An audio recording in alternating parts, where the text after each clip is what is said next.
ওকে,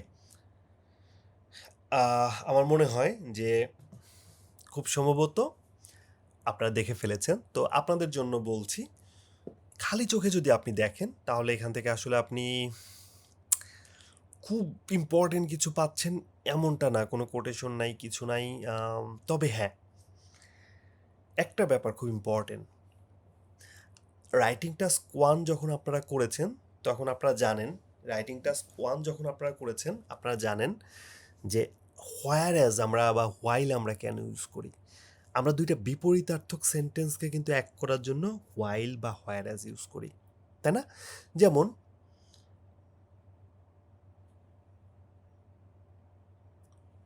যদিও যদিও মানুষ বলে যে পপুলেশন বৃদ্ধিটা দেশের জন্য উপকারী, হোয়ারঅ্যাজ, হাউএভার, হোয়াইল, এরপরে আপনি এই ব্যবহার করলেন এটা, যে আমি বিশ্বাস করি অধিক পপুলেশন হেল্পফুল। অর্থাৎ রিভার্স হতে পারে, যে আপনি বললেন যে যদিও বলা হয়ে থাকে যে পপুলেশন বেশি থাকা মানে একটা দেশের উন্নতি হওয়া, হোয়ারঅ্যাজ বা হোয়াইল বা হাউএভার আমি বিশ্বাস করি যে অতিরিক্ত পপুলেশনের ফলে আসলে দেশের ক্ষতি হয়। এই যে দুইটা বিপরীত সেন্টেন্স না, এই বিপরীত সেন্টেন্সটা আপনি কিভাবে করতে পারেন, এই বিপরীত সেন্টেন্সটা আপনি কিভাবে, এই বিপরীত সেন্টেন্সগুলো আপনি হচ্ছে লিখেন, সেটা হচ্ছে হোয়ারঅ্যাজ দিয়ে। তো হোয়ারঅ্যাজ যখন থাকে তখন আসলে কম্প্যারিজনের কিন্তু একটা ব্যাপার চলে আসে, তাই না? কম্প্যারিজন, আমরা কিন্তু তখন কম্পেয়ার করি দুইটা ভিন্ন বিষয়কে। সো আমার হোয়ারঅ্যাজ যেহেতু প্রথমেই পাচ্ছি, একটু জাস্ট দেখেন তো কম্প্যারিজন বা কোনো কিছু এরকম কিছু প্রশ্নে বলা আছে কি না।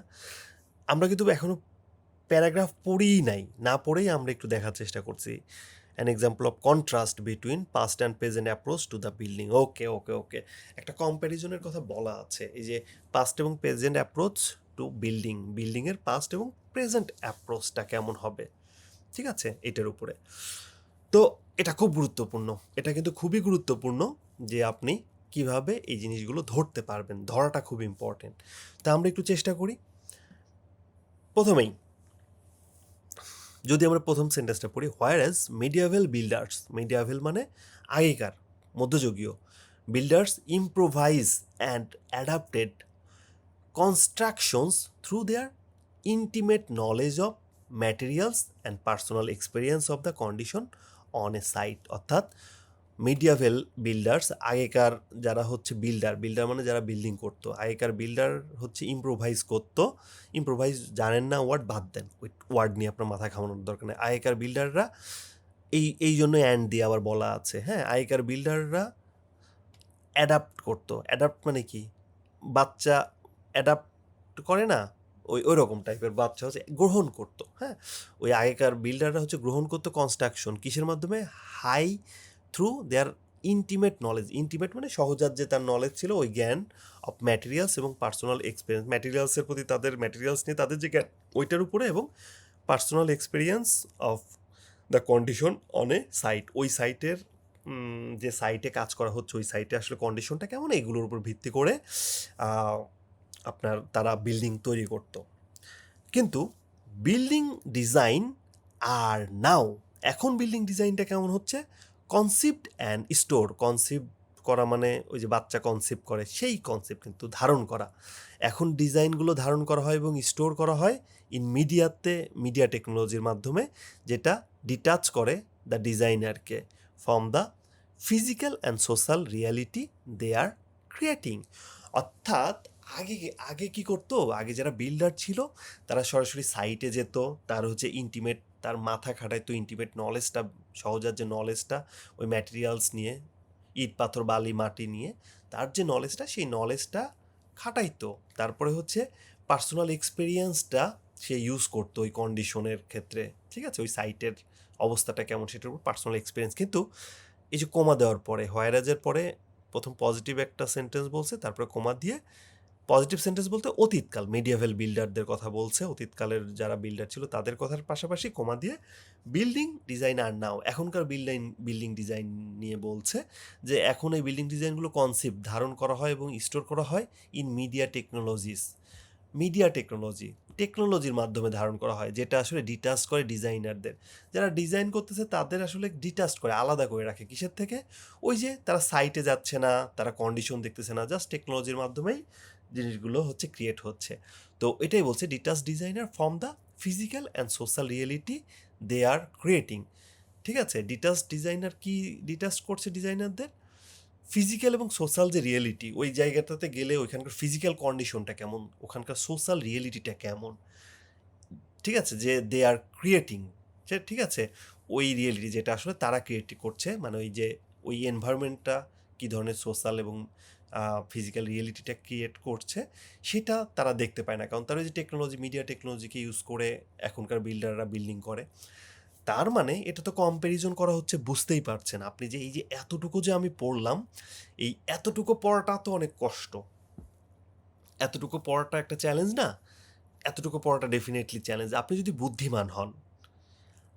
বুদ্ধিমান হন, সবচেয়ে ইজি টেকনিক হচ্ছে যে আপনি যখন প্রশ্নটা দেখেছেন, ওকে, শুরু থেকে বলছি, আপনি যখন এই প্রশ্নগুলো পড়লেন, এই প্রশ্নে আপনি পেলেন contrast between past and present. তো contrast between past and present আপনি বুঝতে পারছেন, কন্ট্রাস্ট বিপরীত জিনিস তুলে ধরছে অতীত এবং বর্তমানের, তার মানে এটা কম্প্যারিজন করবে অতীতের সাথে বর্তমানের, কম্প্যারিজন ডিগ্রি অফ কম্প্যারিজন। ওকে, আপনি যখন প্যারাগ্রাফে গেলেন আপনি শুরুতেই হোয়ারএজ দেখতে পাইলেন। হোয়ারএজ মানে কি? হোয়ারএজ মানেই তো কম্প্যারিজন। হোয়ারএজ মানে আমরা রাইটিংয়ে কি করি, দুইটা বিষয়কে, পজিটিভ এবং নেগেটিভ বিষয়কে তুলে ধরি, অতীতকালের সাথে বর্তমান বিষয়কে তুলে ধরি, আমরা ভালোর সাথে খারাপ তুলে ধরি, যে অধিক পপুলেশনটা একটা দেশের জন্য ক্ষতিকর, হোয়ারএজ আই বিলিভ যে অধিক পপুলেশন দেশের জন্য ভালো হতে পারে। এই যে কন্ট্রাস্ট দুইটা বিষয়কে আমরা হোয়ারএজ, ওয়াইল এবং হাউএভার দিয়ে তুলে ধরি। সো আমার অ্যান্সারটা এখানেই লুকায়িত আছে, আমরা খুব বেশি চিন্তা না করে এটাকেই দিয়ে দিতে পারতাম, অর্থাৎ আমরা হোয়ারএজ দেখেই আমরা হয়তোবা আমরা দুইয়ের অ্যান্সার দিয়ে দিতে পারতাম। এই প্যাসেজটা কত প্যাসেজ, হয়তোবা এ বা বি প্যারাগ্রাফ, ইটস ওকে, আমাদের অ্যান্সার এটা করে দিতে পারতাম। সো এই ধরনের টেকনিকগুলো আপনাকে আসলে খুব দ্রুত ডিসিশন মেকিংয়ের ক্ষেত্রে হেল্প করে। এই যে যেটা বললাম সেটাই, ঠিক আছে, শিখতে হবে এখানে হচ্ছে ইউনিক ওয়ার্ড হচ্ছে আপনার দুইটা, মিডিয়েভাল বিল্ডার হচ্ছে আপনার পাস্ট, আর হচ্ছে বিল্ডিং নাম হচ্ছে প্রেজেন্ট, আর এখানে হচ্ছে কন্ট্রাস্টটা মানে আমি বুঝি হচ্ছে হোয়ারাজ মানে হচ্ছে কন্ট্রাস্ট। এরপরে এটা ক্যামব্রিজ কততে? আচ্ছা, এটা ক্যামব্রিজ